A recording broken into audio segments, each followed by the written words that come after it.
안녕하세요, 리타입니다. 아일랜드 보통 불안을 가져왔고요. 불안이라고 써있지만 사실 사회적 지위에 대한 불안에 대해서 얘기한다고 보면 조금 더 정확할 것 같아요. 원인, 사랑 결핍, 속물근성, 기대, 능력주의, 불확실성. 두 번째 해법 부분에서는 철학, 예술, 정치, 기독교, 보헤미아. 그래서 해법에 대해서 얘기하고 있습니다. 그래서 사회적 지위에 대한 불안에 대해서 주로 얘기를 하고 있는 것 같고요. 들어가 보도록 할게요. 저는 물론 해법에 대해서, 원인에 대해서도 얘기를 하지만 해법에 대해서 이야기를 해드릴 겁니다. 여러분, 사람들이 얘기하는 거에 대해서 굉장히 걱정하고 불안을 느끼는 경우가 많잖아요. 철학자들은 오래전부터 다른 사람들의 의견을 면밀하게 검토해보면 서글픈 동시에 묘하게 위안이 되는 사실을 발견하게 된다고 이야기해왔다. 어떤 문제이든 다수의 의견에는 혼란과 오류가 가득하다는 것이다. 여론은 모든 의견 가운데 최악의 의견이다. 이렇게 여론에 결함이 있는 것은 공중이 이성으로 자신의 생각을 엄격하게 검토하지 않고 직관, 감정, 관습에 의존해 버리기 때문이다. 모두가 가지고 있는 생각, 어디서나 받아들여지는 관념은 어리석은 것이라고 믿어도 좋다. 다수에게 호소력을 가질 수 있는 것이기 때문이다. 사실 심리적으로 다른 사람들이 우리를 존중하지 않을 경우에 스스로에 대한 자신감을 유지할 수 없습니다. 누가 우리에게 반대하거나 우리를 무시할 때마다 상처를 입는 대신 먼저 그 사람의 그런 행동이 정당한지 검토해 보기 바랍니다. 비난 가운데서도 오로지 진실한 비난만이 우리의 자존심을 흔들어 놓을 수 있습니다. 사람들의 인정을 바라면서 자학하는 습관을 버리고 그들의 의견이 과연 귀를 기울일 만한지 자문해 보아야 합니다. 그러다 보면 우리가 사랑을 구하는 사람들의 정신에 존경할 만한 구석이 거의 없다는 사실을 발견하게 될 때도 있습니다.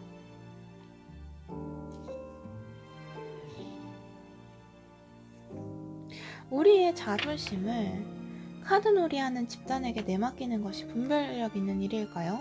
이런 사람들이 어떤 사람을 존중한다고 해도 그 존중이 얼마나 가치 있는 일일까요? 이런 사람들이 어떤 사람을 존중한다 해도 그 존중이 얼마나 가치가 있는 일일까요? 네.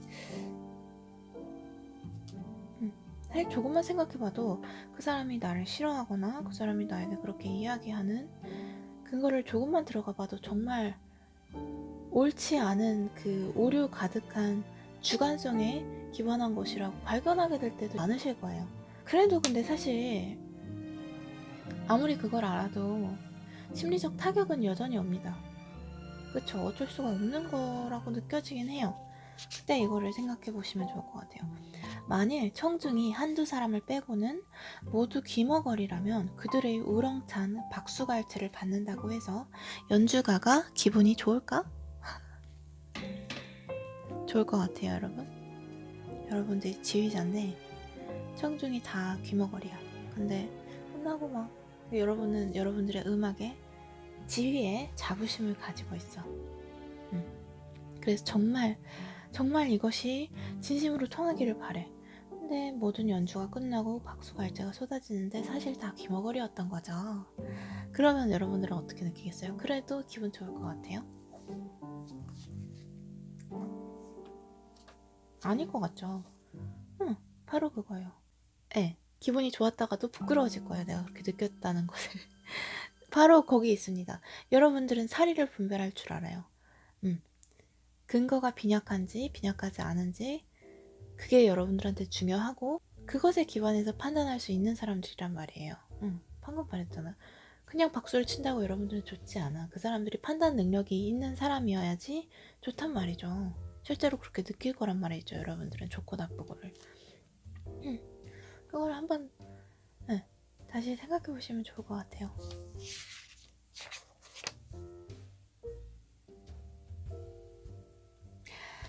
쇼펜하워는 모든 젊은이들이 외로움을 견디는 법을 배워야 한다고 충고한다. 사람은 다른 사람과 만날 일이 줄어들수록 더 낮게 살 수 있기 때문이다. 모든 질책은 그것이 관역에 적중하는 만큼만 피해를 줄 수 있다. 자신이 어떤 질책을 받을 사람이 아니라는 사실을 알고 있는 사람은 자신만만하게 그런 질책을 경멸할 수 있으며 또 그렇게 한다.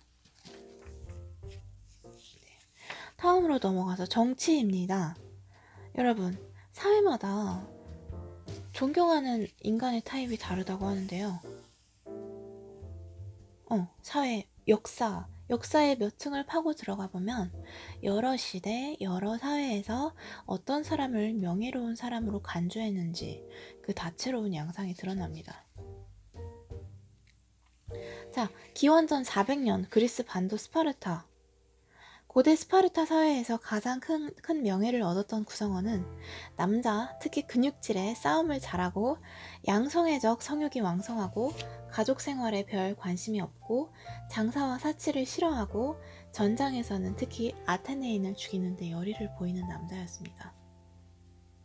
스파르타의 투사는 돈을 사용하지 않았고 미용사와 연예인을 피했고 처자식에게 감상적인 태도를 보이지 않았습니다. 장터에 있는 모습이 눈에 띈다는 것 자체가 수치였습니다.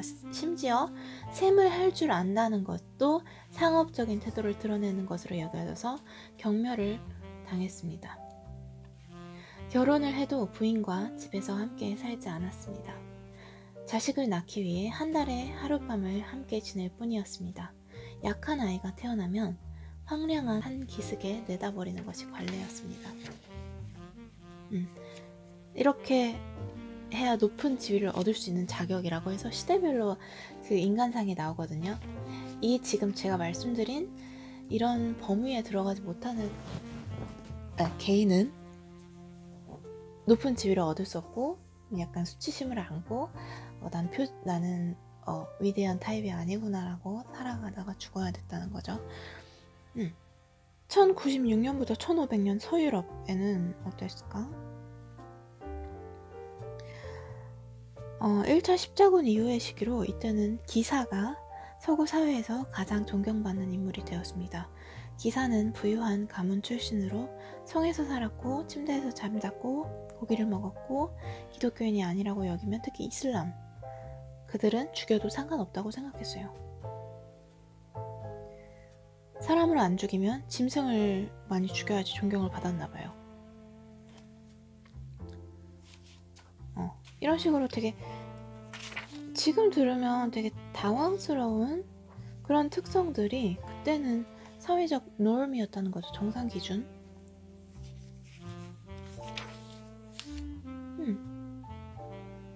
높은 지위를 결정하는 요인들이 계속 바뀌면서 자연스럽게 지위에 대한 불안을 촉발하는 요인들도 바뀌어 간다.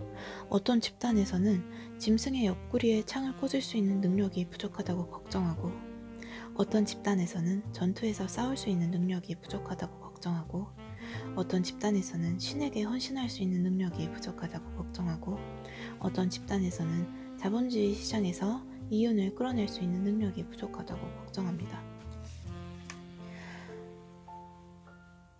자신이 사는 사회의 이상 때문에 불안이나 실망을 느낀 사람이라면 이렇게 대충 살펴본 지위의 역사에서도 기본적이고 중요한 사실을 간파할 것입니다. 그런 이상이 돌로 만들어져 굳어진 것이 아니라는 사실입니다. 이상적인 지위는 오래전부터 계속 바뀌어왔고 앞으로도 계속 바뀔 수밖에 없습니다. 이상적인 지위는 오래전부터 계속 바뀌었고 앞으로도 바뀔 수밖에 없습니다. 이런 변화 과정을 묘사하는데 정치라는 말을 사용해 볼 수도 있을 겁니다.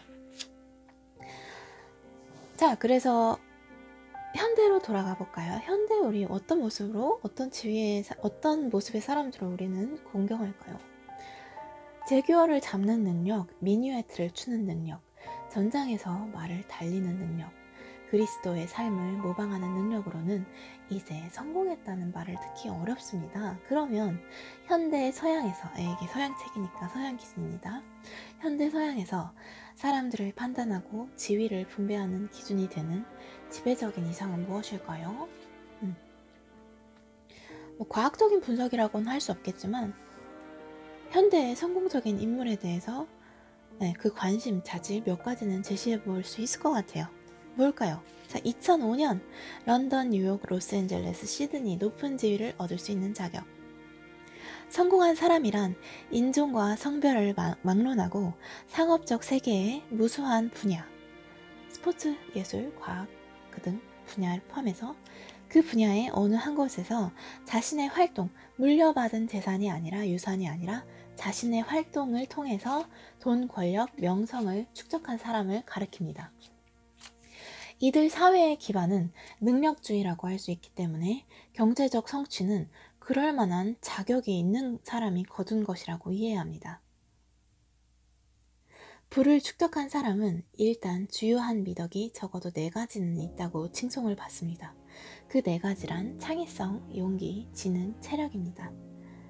다른 미덕, 예컨대 겸손이나 경건은 이제 눈길을 끌지 못합니다. 성취는 이제 과거 사회에서처럼 행운이나 섭리나 신 때문이라고 얘기되지 않습니다. 돈은 그 소유자의 미덕의 증거입니다.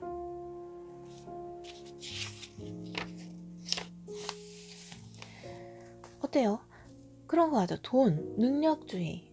돈을 가지고 있는 사람은 칭송됩니다. 왜냐하면 그 돈을 가지는 과정에서 그 사람의 미덕과 가치가 증명된다고 믿기 때문이죠. 그래서 돈을 가지지 못한 사람은 가난은 수치를 불러일으킵니다. 왜 그럴까요? 사람들이 이렇게 생각하기 때문이지. 저 정도 가난하다면 그럴 만한 이유가 있을 거야. 저 사람이 게으르거나 미덕이 충분치 하지 못했거나 열심히 살지 않았거나 그렇기 때문에 가난할 거야 라는 판단이 있기 때문에, 그렇기 때문에 가난은 수치를 불러일으킵니다.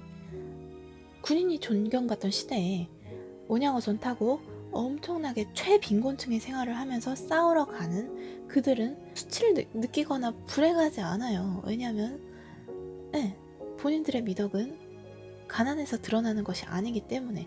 그렇지만 이번 이 시대에서는 능력주의, 그것에 기초해서 그 사람의 가치와 미덕이 증명됩니다. 그렇기 때문에 부자는 존경받고 가난한 사람은 무시되고 그럴 만한 이유가 있다고 모든 사람들이 판단하고 있습니다. 그렇기 때문에 더욱더 가난해지는 것이 불안을 일으키는 것이죠. 가난한 것은 불편이 아니라 수치이기 때문입니다. 이런 이상이 자연스럽게 보인다고 해도 정치적인 시각이 우리에게 일깨워 주듯이 이것은 단지 인간이 만든 것일 뿐입니다. 단지 인간이 만든 것일 뿐입니다. 그리고 우리는 부정하자. 아닌 것 같은데? 라고 얘기합니다. 왜냐하면 우리는 평생 이 이데올로기를 기반으로 살아왔기 때문에 다른 시대의 불합리성, 다른 시대의 이데올로기는 우습게 보면서도 우리 이 당시대의 이데올로기는 아니야, 우리는 저 시대를 거쳐서 다 진화해서 불합리한 것과 합리적인 것을 명확하게 판단할 줄 알아. 이건 맞아. 이 이데올로기는 맞아 라고 생각하는 것이, 이 능력주의 이데올로기는 완전히 정확하고 오류가 없어 라고 하는 것이 큰 오류라는 거죠.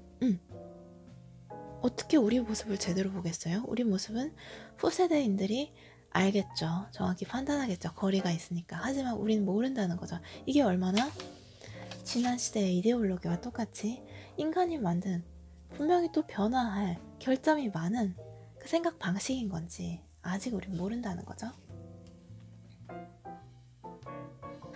상업사회에서는 덕은 있지만 가난한 사람은 존재하기 어렵다. 아무리 물질주의적인 태도와 거리가 먼 사람이더라도 부를 축적해서 그것을 보여줌으로써 불명예에서 벗어나고 싶다는 요구를 느낄 것이며, 그렇게 하지 못하면 불안한 마음과 책임감에 시달릴 것입니다. 따라서 물자를 아주 많이 소유하는 것은 물자가 쾌락을 제공하기 때문이라기보다는, 물론 그럴 수도 있지만 명예를 제공하기 때문에 필수적인 일이 됩니다.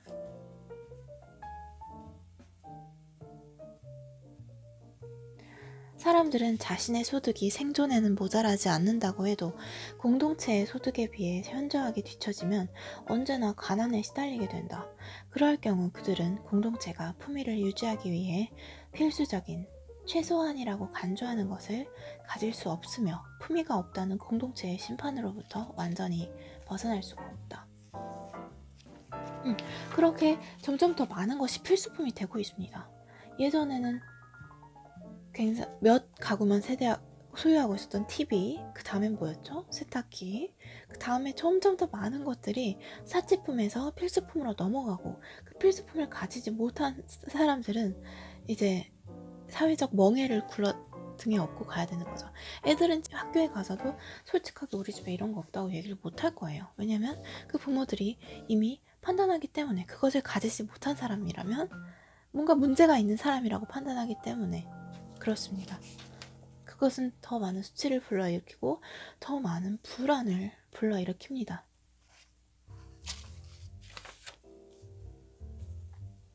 자, 돈을 벌지 못하면 어째서 무조건 결함 있는 인간으로 간주해버릴까요? 네, 큰 돈을 벌지 못하는 것은 단지 더 크고 더 다채로운 기획의 한 특정한 영역에서 실패한 것일 뿐입니다. 그런데도 어째서 부와 가난을 개인의 도덕성의 핵심적인 표지로 읽습니까? 네. 가장 비싼 물건은 불가피하게 가장 훌륭한 인격적 자질을 요구할 수밖에 없다는 그 생각. 그 이유는 신비할 것이 없습니다. 돈을 버는 것은 실제로 종종 인격적인 미덕을 요구하기 때문입니다. 어떤 일자리든 그것을 유지하려면 지능, 힘, 선견지명, 남들과 협동하는 능력이 요구되는 것이 사실입니다. 그렇지만요, 당신이나 나는 제대로 그것을 측정하는 방법을 모를 가능성이 높고, 따라서 알 수 있다는 가정하에 함부로 행동하지 말아야 한다고 주장할 수 있습니다. 이 시대의 지배적인 이데올로기에 우리는 다른 이야기를 제시해 볼 수 있어요. 조지 버나드 쇼는 자기 저서에서 이렇게 얘기를 했어요. 현대 자본주의 사회에서는 매우 둔감한 위계 결정 체제가 작동하고 있다고 주장합니다. 이 체제는 누구나 비열한 폭력과 직접적인 사기만 피하면서 자기 나름의 방법으로 자신을 위하여 벌 수 있는 만큼 돈을 벌도록 내버려두면 부는 자연스럽게 근면, 절제, 그등 일반적 미덕에 비례하여 분배될 것이며, 착한 사람은 부자가 되고 나쁜 사람은 가난해질 것이라는 믿음에 기초하여 움직입니다.